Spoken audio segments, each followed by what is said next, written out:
The desperation that wells up in us and says our world is going to hell and it's out of control. And there is only one force in this world that is here for a purpose, and that's the church.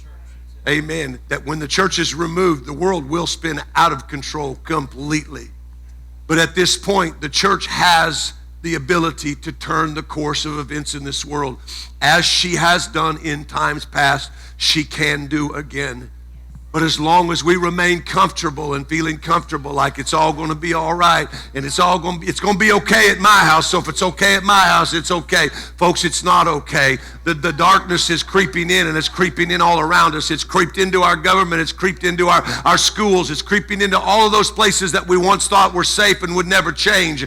And it's creeping in. It's time for the church to get desperate for revival. It's time for the church to begin to cry out like she's never cried out. It's time for something to get into our hearts that says we've got to have revival. We've got to change our world. We've got to do something now. We have the ability, but we're going to have to shake ourselves and realize that if it's going to change, it's going to be the church that changes it.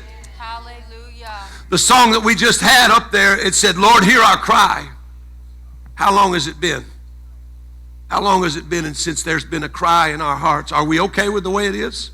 Are we okay with our families? Are we okay with where everybody's living? Are you sure your children are right and they're ready? Are you sure your husband or your wife is right and ready? Because if they're not, there ought to be a cry. Are you sure your mom and dad-in-law is okay? Are you sure your grandparents are okay? Are you sure your neighbors are okay? Because if they're not okay, there should be a cry of desperation in the church that says, God, we've got to have a revival. I've got to have something that lets my neighbor know that I'm apostolic. I've got to have something in me that everywhere I go, it talks about you and it testifies about you. I've got to have something in me that changes my world because you put me here in this last day to change my world.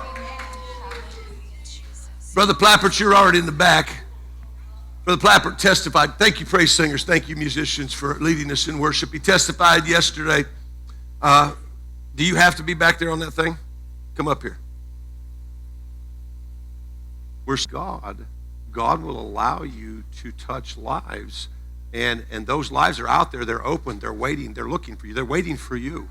They're waiting for you.